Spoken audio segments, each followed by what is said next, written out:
Hello everyone, ఇలాంటి videos మీకు ముందుగా కావాలి అనుకుంటే మా ఛానల్ని సబ్స్క్రైబ్ చేసుకొని పక్కనే ఉన్న బెల్ ఐకాన్ని క్లిక్ చేయండి. అప్కమింగ్ రివ్యూలోకి వెళ్ళిపోదాం. ఎపిసోడ్ స్టార్ట్ అవ్వగానే వసుధార, మహేంద్ర, అనుపమ మాట్లాడుకుంటూ ఉంటారు కదా. మహేంద్ర అనుపమతో, అనుపమ ఆ అబ్బాయి పేరేంటి? మను. ఆ అబ్బాయి నిజంగా దేవుడిలా వచ్చి మన కాలేజ్ని కాపాడాడు. మన కాలేజ్ వేరే వాళ్ళ చేతుల్లోకి వెళ్లకుండా అంత పెద్ద మొత్తం సహాయం చేశాడు అని మహేంద్ర మనుని పొగుడుతూ ఉంటారు. అనుపమ మాత్రం చాలా టెన్షన్ పడుతూ ఉంటుంది. వసుధార మహేంద్రతో, మావయ్య నాకు అదే విషయం అర్థం కావటం లేదు. సడన్గా వచ్చి ఇంత పెద్ద సహాయం మనకి చేశారంటే అతను ఏమీ ఆశించకుండానే చేసుంటాడా అని అంటారు వసుధార. కానీ వసుధార, ఆ అబ్బాయిని చూస్తే అలా అనిపించటం లేదమ్మా, చాలా మంచివారిలా ఉన్నారు అని అంటారు మహేంద్ర. ఇంకా అనుపమ సైలెంట్గా ఉంటుంది. ఏంటనుపమ, మేము ఇంతలా మాట్లాడుతున్నా నువ్వేమీ మాట్లాడటం లేదేంటి అని అడుగుతారు మహేంద్ర. నువ్వు చెప్తున్నావు కదా మహేంద్ర, నేను దాని గురించే ఆలోచిస్తున్నాను. అయినా వసుధార అనింది కూడా నిజమే. మీరు ఆ అబ్బాయి గురించి ఇప్పుడంతగా మాట్లాడి చర్చించుకోవాల్సినంత అవసరం లేదు. ఏదైనా ప్రాబ్లం వస్తే తర్వాత చూసుకుందాం, నాకు నిద్ర వస్తుంది, నేను వెళ్తున్నాను అని అక్కడి నుండి వెళ్ళిపోతుంది అనుపమ. మహేంద్ర అలా అనుపమ వైపు చూస్తూ ఉంటారు. వసుధార, ఎందుకో అనుపమ బిహేవియర్లో నాకు చేంజ్ కనిపిస్తుందమ్మా అని అంటారు. ఏమైంది మావయ్య అని అడుగుతుంది వసుధార. ఎందుకో తనేదో విషయంలో ఇబ్బంది పడుతున్నట్టు, ఏదో టెన్షన్ పడుతున్నట్టు అనిపిస్తుంది అని అంటారు మహేంద్ర. మావయ్య, మీరు మనసులో ఇంకా ఎలాంటి భయం పెట్టుకోకండి మావయ్య, మన ప్రాబ్లం ఎలాగో సాల్వ్ అయింది కదా. రిషి సరే తన్ని పంపించారని అనుకోమన్నారు కదా, నేను ఈ విషయం గురించి ఆలోచిస్తాను, ఇంకా మీరు ఎలాంటి భయాలు పెట్టుకోకుండా హ్యాపీగా నిద్రపోండి అని ఇంకా వసుధార కూడా అంటుంది. ఇంకా మహేంద్ర తన రూమ్లోకి వెళ్ళిపోతాడు. అనుపమ తన రూమ్లోకి వచ్చి అటు ఇటు తిరుగుతూ టెన్షన్ పడుతూ ఉంటుంది. నేను ఏదైతే జరగకూడదు అనుకున్నానో, ఎవరైతే కలుసుకోకూడదు అనుకున్నానో వాళ్ళే కలిసేటట్లు నేనంతట నేనే చేశాను ఛా అని మనసులో అనుకుంటుంది అనుపమ. వసుధార అనుపమ దగ్గరికి వస్తుంది. మేడం ఏమైంది అని అడుగుతుంది. ఏం లేదమ్మా వసుధార, నాకు కాస్త ఇబ్బందిగా ఉంది, నేను మేడపైకి వెళ్తాను అని చెప్పి ఇంకా టెర్రస్ పైకి వెళ్ళి గతాన్ని గుర్తు చేసుకుంటుంది అనుపమ. ఫ్లాష్ బ్యాక్ స్టార్ట్ అవుతుంది. ఒక 30 years బ్యాక్ మహేంద్ర, జగతి, అనుపమ వీళ్ళ ముగ్గురు కాలేజ్లో చదువుకోవడాన్ని మనకి గుర్తు చేసుకుంటుంది అనుపమ. కాలేజ్లో తనకి ఇష్టమైన సబ్జెక్ట్ని వదిలేసి మరి జగతి కామర్స్లో జాయిన్ అయ్యిందని ఇంకా తన వైపే జాయిన్ అవుతుందన్నమాట అనుపమ కూడా. అదేంటి అను, నీకు వేరే స్ట్రీమ్ అంటే ఇష్టం కదా, ఇటెందుకు వచ్చావు అని అడుగుతుంది జగతి. జగతి, నా గురించి నీకు తెలిసిందే కదా, నువ్వు ఎటు వెళ్తే నేను కూడా అటే వస్తాను, నువ్వు నా ప్రాణ స్నేహితురాలివి, నిన్ను వదిలి నేను ఉండగలనా అని అనుపమ అండ్ జగతి మేడం మధ్యలో ఎంత ఫ్రెండ్షిప్ ఉందో గుర్తు చేసుకుంటూ ఉంటుంది అనుపమ.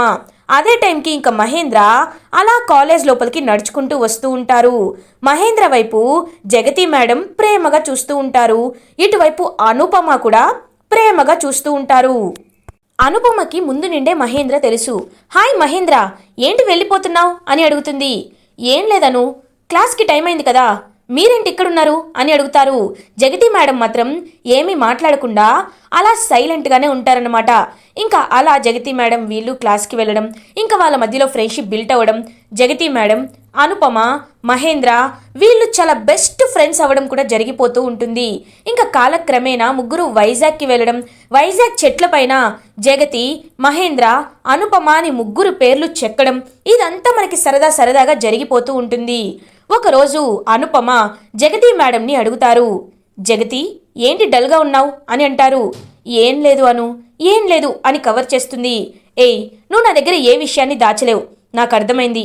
నువ్వు కాలేజ్ ఫీజు గురించి ఆలోచిస్తున్నావు కదా, నీ ఫీజు నేను ఎప్పుడో కట్టేశాను, నీకు సర్ప్రైజ్ ఇద్దామని చెప్పలేదు అని పాపం జగతి మేడం కాలేజ్ ఫీజుతో సహా అన్నీ ఇంకా అనుపమనే చూసుకుంటారు. అలా ఇంకా ముగ్గురి మధ్యలో ఉన్న ఫ్రెండ్షిప్ అయితే జగతి మేడంలో మహేంద్రపై ప్రేమని క్రియేట్ చేస్తుంది. ఒకరోజు అనుపమ జగతి మేడంని అడుగుతారు. జగతి, నువ్వు ఇంతకు ముందులా ఉండటం లేదు, అప్పుడు ఎంతో యాక్టివ్గా ఉండేదానివి, అసలు క్లాస్ తప్ప నీకు ఏ ధ్యాస ఉండేది కాదు, కానీ ఇప్పుడు ఎందుకో నీలో మార్పు ఉంటుందనిపిస్తుంది, ఒంటరిగా ఉంటున్నావు, ఏదేదో ఆలోచిస్తున్నావు, చెప్పు ఏంటి సంగతి అని అడుగుతుంది అనుపమ. ఏం లేదను అని కవర్ చేస్తారు జగతి మేడం. లేదు లేదు, నువ్వు సిగ్గుపడుతున్నావంటే ఏదో ఉంది, చెప్పు అని అడుగుతారు అనుపమ. నేను ఒకరిని ప్రేమిస్తున్నాను అని అంటుంది జగతి మేడం. ప్రేమిస్తున్నావా? ఎవరతను? చెప్పు, ఎవరైనా మీ ఇద్దరిని నేను కలుపుతాను, చెప్పు జగతి అని అడుగుతారు. లేదు నేను చెప్పను అని అంటుంది జగతి మేడం. నువ్వు చెప్పాల్సిందే అని అడుగుతుంది అనుపమ కూడా. సరే నా సంగతి పక్కన పెట్టు, నువ్వు కూడా నాలాగే బిహేవ్ చేస్తున్నావు, నువ్వు కూడా ఏదో ఆలోచిస్తూనే ఉంటున్నావు, చెప్పు నువ్వెవరిని ప్రేమిస్తున్నావు అని అడుగుతారు జగతి మేడం అనుపమని. నేను నాకంటే నువ్వు ముందు చెప్పాలి అని అంటుంది జగతి మేడంతో అనుపమ. ముందు నువ్వు అని ఇద్దరు కాసేపు అయితే ఇంకలా మాట్లాడుకుంటూ ఉంటారు. నువ్వు ఎవరిని ప్రేమిస్తున్నావో చెప్పకపోతే నాపై అని ఒట్టేయించుకుంటుంది అనుపమ. ఇంకా జగతి మేడం చెప్పడం స్టార్ట్ చేస్తారు. నేను మహేంద్రని ప్రేమిస్తున్నాను, తన కోసం ప్రాణాలైనా ఇవ్వడానికి సిద్ధంగా ఉన్నాను. మహేంద్ర చాలా ఉన్నవాడు, కానీ తన మనస్తత్వం చాలా మంచిది. మనతో ఎంత త్వరగా కలిసిపోయాడో. ఇలాంటి మంచి వ్యక్తిని ఎవరైనా కోరుకుంటారు కదా అందుకే నేను మహేంద్రని ప్రేమిస్తున్నాను, మహేంద్రనే పెళ్లి చేసుకోవాలనుకుంటున్నాను, మహేంద్రతో జీవితం పంచుకోవాలనుకుంటున్నాను అని అనుపమతో చెప్తారు జగతి మేడం. అనుపమ ఒక్కసారిగా షాక్ అయిపోతుంది. ఇంకా అనుపమ తన మైండ్ అయితే బ్లాంక్ అయిపోతుంది. మహేంద్రని జగతి ప్రేమిస్తుందా అని ఇంకా అలా అక్కడి నుండి వెళ్ళిపోతుంది అనుపమ. ఇంకా మహేంద్రని కలవాలని ఒక ప్లేస్కి తీసుకువెళ్తుంది. మహేంద్ర కూడా ఇంకా వెయిట్ చేస్తూ ఉంటాడు. నేను నీకు ఒక విషయం చెప్పాలి అనుకుంటున్నాను. నిన్ను నేను ప్రేమిస్తున్నాను, నువ్వే నా ప్రాణం అనుకుంటున్నాను. నా ప్రేమని అంగీకరించు అని అంటారు మహేంద్ర. నేను నిన్ను ప్రేమించటం లేదు, జగతి నిన్ను ప్రేమిస్తుంది అని అంటుంది అనుపమ. ఇంకా మహేంద్ర ఒక్కసారిగా షాక్ అయిపోతారు. నువ్వేం మాట్లాడుతున్నావు అని అంటారు మహేంద్ర. అవును మహేంద్ర, అది కాదు అని అంటారు మహేంద్ర, నువ్వు జగతిని ప్రేమించకపోతే, జగతిని పెళ్లి చేసుకోకపోతే నాపై అని ఒట్టేయించుకుంటుంది అనుపమ. ఇంకా మహేంద్ర బాధపడుతూ ఉంటారు. చూడు మహేంద్ర, నేను నీకు కరెక్ట్ కాదు, జగతినే నీకు కరెక్ట్. జగతి నిన్ను ఎంతలా ప్రేమిస్తుందో, ఎంతలా ఇష్టపడుతుందో, నిన్ను ఎంత ప్రాణంగా చూసుకుంటుందో మీ పెళ్ళయ్యాక నీకే అర్థమవుతుంది మహేంద్ర. ఇక నా జ్ఞాపకాలని నువ్వు తుడిచిపెట్టు, జగతితో కొత్త జీవితాన్ని మొదలుపెట్టు అని ఇంకా జగతి మేడంని మహేంద్రని ఒక చోట కలిపి ఇంకా వాళ్ళిద్దరి ప్రేమకి సపోర్ట్ చేస్తుందనమాట అనుపమ. ఇంకా అదంతా ఫ్లాష్ బ్యాక్లో ఉంటుంది. కానీ దేవయాని లేని అమ్మాయిని మా ఇంట్లో చేసుకోవడం మాకు ఇష్టం లేదు, జగతి మేడం వాళ్ళు పేదవారు కాబట్టి వాళ్ళతో పెళ్లి వద్దు అని అంటుంది. కానీ అనుపమనే జగతి మేడం కోసం దేవయానిని ఎదిరించి మరీ మహేంద్రకి జగతి మేడంకి రిజిస్టర్ ఆఫీస్లో పెళ్లి జరిపిస్తారు. దాని తర్వాత మాయమైపోతారు. ఎక్కడికి వెళ్ళారో కూడా చెప్పకుండా సిమ్ని తీసి పడేసి ఇంకా అలా వాళ్ళ పెద్దమ్మ దగ్గరికి వెళ్ళిపోతారు అనుపమ వాళ్ళ పెద్దమ్మ అనుపమతో, అనుపమ నువ్వు మహేంద్రని ఎంతలా ప్రేమించావో నాకు తెలుసు, కానీ కొన్నిసార్లు మనం అనుకున్నది దేవుడు జరిపించడమ్మా. నీకు నేను పెళ్లి చేస్తాను, ఒక మంచి పెళ్లి సంబంధాన్ని చూస్తాను, నా మాట విని పెళ్లి చేసుకొని నువ్వు కూడా కొత్త జీవితాన్ని మొదలుపెట్టు అని అంటారు అనుపమ వాళ్ళ పెద్దమ్మ. కానీ పెద్దమ్మ, నేను నీకు ఒక విషయం చెప్పాలి అనుకుంటున్నాను. తల్లి కాబోతున్న నాకు పెళ్లి చేసుకోవాలని లేదు అని అంటుంది అనుపమ.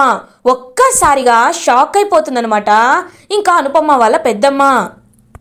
అంటే జగతి మేడం మహేంద్రని ప్రేమిస్తుంది అని తెలియకముందు అనుపమ అండ్ మహేంద్ర ఇద్దరు ప్రేమించుకుంటారు. సో ఇంకా అలా వాళ్ళు వైజాగ్ వెళ్ళినప్పుడైతే ఇద్దరు క్లోజ్ అవ్వడం అయితే జరుగుతుంది. ఇదంతా తెలిసిన అనుపమ వాళ్ళ పెద్దమ్మ, మరి ఎందుకు ఇలా చేశావు అని అడుగుతుంది. పెద్దమ్మ, నాకు నా జీవితం కంటే జగతి జీవితమే ముఖ్యమనిపించింది. అయినా ఈ విషయాన్ని నేను ఎవరితో చెప్పాలనుకోలేదు. కానీ నువ్వు నాకు అమ్మ లాంటి దానివి కాబట్టి, అమ్మ చనిపోయాక నువ్వు నన్ను అమ్మలా పెంచావు కాబట్టి ఈ విషయం డాడీతో కూడా కాకుండా నీతోనే డైరెక్ట్గా చెప్తున్నాను. ఈ విషయం ఎవ్వరికీ తెలియకూడదు పెద్దమ్మ అని ఇంకా మాట తీసుకొని అలా ఇంకా ఒక బిడ్డకి జన్మనిస్తుంది అనుపమ. తనే మను అనమాట. ఇంకా మను అలా పుట్టి అనుపమ వాళ్ళ పెద్దమ్మ దగ్గరే పెరుగుతాడు. మనుకి వాళ్ళ అమ్మ అనుపమ అని తెలుసు, కానీ వాళ్ళ నాన్న గురించి తెలీదు. ఇంకా అనుపమ ఫ్లాష్ బ్యాక్ అంతా ఆలోచించుకొని ఇంకా అటు ఇటు తిరుగుతూ నిద్రపోకుండా ఉంటుంది. ఇది ఇలా ఉండగా మను కూడా నిద్రపోకుండా అలా ఇంకా ఆకాశం వైపు చూస్తూ బాధపడుతూ ఉంటాడు. అమ్మ, అమ్మని నేను తనని ఎప్పుడూ పిలవలేదు. నోరారా పిలవాలన్నా తను ఒప్పుకోదు. ఎందుకో కారణం ఇప్పటికీ నాకు ఎవరిని అడిగినా చెప్పరు. అమ్మమ్మని అడిగినా చెప్పరు. తనని అడగాలని నేను అనుకోవటం లేదు. అమ్మ ఎందుకు ఇలా చేస్తుంది? నాన్న గురించి నాకు తెలియకూడదని ఎందుకు అనుకుంటుంది? అసలు మా నాన్న ఎవరనే ప్రశ్న నా జీవితంలో నేను తెలుసుకోవాలనుకునే సమాధానం అది ఒక్కటే. మా నాన్న ఎవరో నేను ఎలా తెలుసుకోవాలి అని ఇంకా ఆలోచిస్తూ ఉంటాడు మను. ఈ ప్రశ్నలకి సమాధానం కావాలంటే నేను మా అమ్మ దగ్గరికి వెళ్ళాలి. మా అమ్మ హైదరాబాద్లో ఉంటుంది కాబట్టి నేను హైదరాబాద్కి వెళ్ళి తనని గమనిస్తూ ఉండాలి. మా నాన్న ఎవరో తెలుసుకొని వాళ్ళిద్దరిని కలిపి ఒకవేళ అతని దుర్మార్గుడైతే అతన్ని దండించైనా మా అమ్మని మా నాన్నని నేను ఒక్కటి చేస్తాను, ఖచ్చితంగా చేస్తాను అని ఇంకా లగేజ్ సర్దుకోవడానికి వెళ్తాడు మను. అనుపమ వాళ్ళ పెద్దమ్మ మను వాళ్ళ అమ్మమ్మ మను దగ్గరికి వస్తుంది. ఏంటి మను, లగేజ్ సర్దుకుంటున్నావు? యుఎస్కి ఫ్లైట్కి వెళ్తున్నావా? నాకు చెప్పనే లేదు. 2 రోజులు ఉండొచ్చు కదా నాన్న అని అంటుంది అనుపమ వాళ్ళ పెద్దమ్మ. ఓల్డీ, నేను యుఎస్ వెళ్ళటం లేదు, హైదరాబాద్ వెళ్తున్నాను అని అంటారు. హైదరాబాదా? అక్కడ ప్రాబ్లంని నువ్వు సాల్వ్ చేసావు కదా నాన్న, మళ్ళీ హైదరాబాద్ ఎందుకు అని అడుగుతారు అనుపమ వాళ్ళ పెద్దమ్మ. లేదు, నేను సాల్వ్ చేయాల్సినవి ఇంకొన్ని ఉన్నాయి. చూడమ్మమ్మ, నేను ఎప్పుడు మా అమ్మ గురించి అడిగినా కేవలం తన పేరు, తన ఫోటో తప్ప మిగతా డీటెయిల్స్ ఏమీ నువ్వు నాకు చెప్పలేదు. మా నాన్న ఎవరిని అడిగితే నువ్వు నాకు ఎప్పుడు సమాధానం చెప్పలేదు. అదేదో మా అమ్మని అడుగుదామనుకుంటే తను కనీసం నన్ను పేరు పెట్టి కూడా పిలిచేంత సాహసం చేయలేకపోయింది. పుట్టినప్పటి నుండి నేను అమ్మ అనే పేరు పెట్టే తనని పిలవలేదు.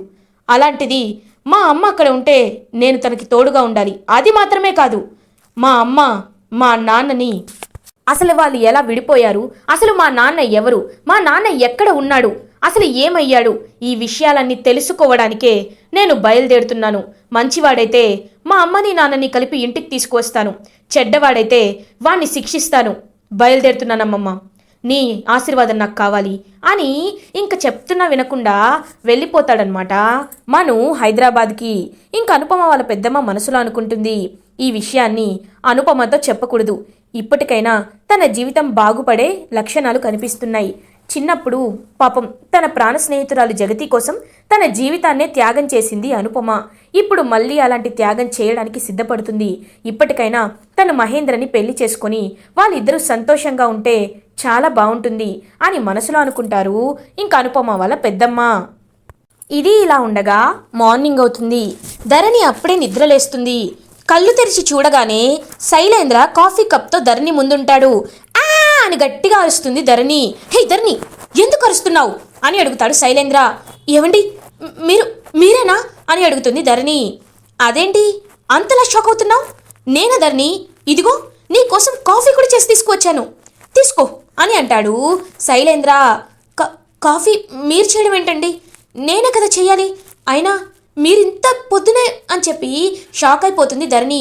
ధరణి, ఛాలెంజ్ గురించి నువ్వు మర్చిపోయినా నేను గుర్తుపెట్టుకుంటాను. నా గురించి నీకు తెలీదు. మాటిస్తే ఎంత దూరమైనా వెళ్తాను ధరణి. నువ్వేమీ బాధపడద్దు. ఇకపై నీ పనులు నా పనులు. నీకోసం కాఫీ తీసుకువచ్చాను. మమ్మీ డాడీని వెళ్ళి నిద్ర లేపుతాను. టిఫిన్ కూడా చేశాను, రా టిఫిన్ తిందాం అని ఇంకా శైలేంద్ర ధరణిని తీసుకువస్తూ ఉంటాడు. ఇంకా షాక్ అయిపోయి అలా చూస్తూ ఉండిపోతుంది ధరణి. దేవయాని అండ్ ఫణీంద్ర టిఫిన్ చేయడానికి కిందకి వస్తారు. ఇంకా అలా దేవయాని టిఫిన్ చేస్తూ ఉంటుంది. కానీ టిఫిన్ చాలా దరిద్రంగా ఉంటుంది. ఛీ, ఏంటి ధరణి, నిద్రమత్తులో వంట చేసావా ఏంటి? ఇంత చెండాలంగా చేశావు అని అడుగుతుంది దేవయాని. అత్తయ్య గారు, ఇవాళ టిఫిన్ నేను చేయలేదు అని అంటుంది ధరణి. నువ్వు చేయలేదా ఏంటి? నాకు తెలియకుండా కొత్త పని మనిషిని ఎవరినైనా పురమాయించావా అని అడుగుతుంది దేవయాని. ఇంకా శైలేంద్ర చాలా ఇరిటేటింగ్గా ఫీల్ అవుతూ ఉంటాడు. లేదత్తయ్యా, ఈ టిఫిన్, కాఫీ, ఇంట్లో పనులు ఇవన్నీ మీ అబ్బాయి శైలేంద్రే చేస్తున్నాడు అని అంటుంది ధరణి. ఒక్కసారిగా దేవయాని షాక్ అయిపోతుంది. వాట్, శైలేంద్ర నువ్వేంటి నాన్న ఇవన్నీ చేయడం అని అడుగుతుంది. మమ్మీ, నువ్వు కాసేపు సైలెంట్గా ఉండు. డాడీ ఎలా ఉంది అని అడుగుతాడు శైలేంద్ర. నాన్న ఎప్పుడైనా ఫస్ట్ ఫెయిల్ అవ్వచ్చు, తర్వాత నేర్చుకుంటావు కదా. అయినా ధరణికి నువ్వు ఇలా ఇంటి పనుల్లో సహాయం ఉండడం నాకు చాలా చాలా సంతోషంగా ఉంది. ఇప్పటికైనా ధరణి ఎంత అలసిపోతుందో, ధరణి ఎన్ని సేవలు చేస్తుందో అర్థం చేసుకున్నావు. నాకు చాలా సంతోషంగా ఉంది అని ఇంకా టిఫిన్ చేసి అక్కడి నుండి వెళ్ళిపోతారు ఫణీంద్ర. దేవయాని శైలేంద్రతో, శైలేంద్ర నువ్వు ఇలా చేయడం నాకేమీ నచ్చటం లేదు అని అంటుంది. మమ్మీ, నేను మాటిచ్చాను, ఛాలెంజ్ చేశాను, పందెంలో ఓడిపోయాను, కాబట్టి ఓడిపోయిన వాళ్ళు పనులు చెయ్యాలి కదా మమ్మీ. అయినా నువ్వేమీ బాధపడకు, ఇవన్నీ ఎండీ సీట్ వచ్చేంత వరకే కదా. ఎండీ సీట్ నా చేతిలోకి రావాలంటే ఇంకా చాలా పథకాలుంటాయి, అందులో ఏదో ఒకటి నేను ప్లాన్ చేస్తా కదా అని మనసులో అనుకుంటాడు శైలేంద్ర. ఇది ఇలా ఉండగా మహేంద్ర వాకింగ్ అని పార్క్కి వెళ్తారు. ఇంకా అలా వాకింగ్ చేస్తూ ఉండగానే ఇంకా మహేంద్ర అయితే ఒక స్టోన్ తగిలి కింద పడిపోబోతూ ఉంటారు. ఇంకా వెంటనే మను వచ్చి మహేంద్రని పట్టుకుంటారు. అలా ఇంకా మనుని చూస్తూ ఉండిపోతారు మహేంద్ర. బాబు అని అంటారు. సార్ మీకేమీ అవ్వలేదు కదా అని అడుగుతాడు మను.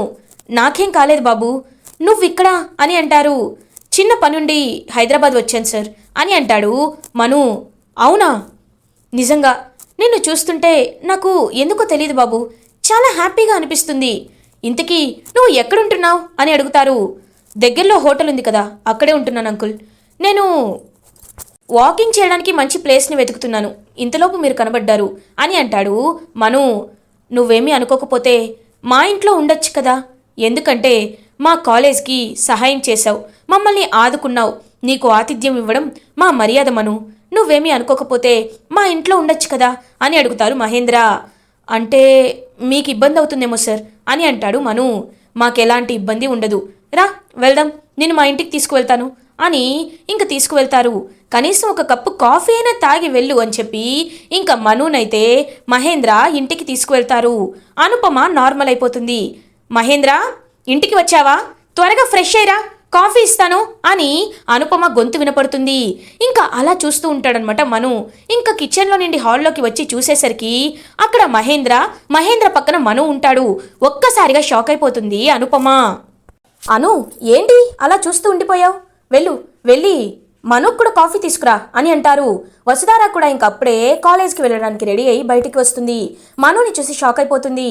మావయ్య అని అంటుంది. రామ్మ వసుధారా, చూడు ఎవరొచ్చారో, మన ఇంట్లోనే ఉండమంటుంటే తను ఒప్పుకోవటం లేదు. హైదరాబాద్లో ఏదో చిన్న పనుందంట, అది చూసుకొని వెళ్ళడానికి వచ్చాడు. నేను ఉండమంటున్నా ఉండటం లేదు, నువ్వైనా అడుగమ్మా అని అంటారు మహేంద్ర వసుధారతో. ఇంకా వసుధార మనసులో అనుకుంటుంది, ఇతను మంచివాడో చెడ్డవాడో ఇంట్లో ఉంటేనే అర్థమవుతుంది. ఇతని కదలికలని గమనించొచ్చు, అప్పుడు ఇతను మంచివాడో చెడ్డవాడో అర్థమైపోతుంది అని మనసులో అనుకుంటుంది వసుధార. చూడండి సార్, మీరు మా ఇంట్లోనే ఉండండి, ఎందుకంటే మా కాలేజ్కి మీరు ఎనలేని సహాయం చేశారు. ఆ సహాయాన్ని మేము తీర్చుకోవాలి కదా, అప్పు తీరేంత వరకు మీరు మా ఇంట్లోనే ఉండండి, ఇది నా రిక్వెస్ట్ అనుకోండి అని అంటుంది వసుధార. ఇంకప్పుడే అనుపమ కాఫీ తెచ్చి ఇస్తుంది. కాఫీ తాగి అనుపమ వైపు చూస్తాడు మను. ఇంక మను, మీరు నన్ను ఇంతలా అడుగుతున్నారు కాబట్టి నేను మీతో పాటే ఈ ఇంట్లో ఉండడానికి ఒప్పుకుంటున్నాను అని అంటాడు మను. ఇంకా ఒక్కసారిగా షాక్ అయిపోతుంది అనుపమ. మహేంద్ర హ్యాపీగా ఫీల్ అవుతారు. వసుధార కూడా తను అనుకున్నది జరుగుతున్నందుకు హ్యాపీగా ఫీల్ అవుతుంది. ఇలా ఎపిసోడ్ ఎండ్ అవుతుంది. ఫర్దర్ ఎపిసోడ్ రివ్యూస్ ముందుగా మీకు కావాలి అనుకుంటే మా ఛానల్ని సబ్స్క్రైబ్ చేసుకోండి. Thanks for watching.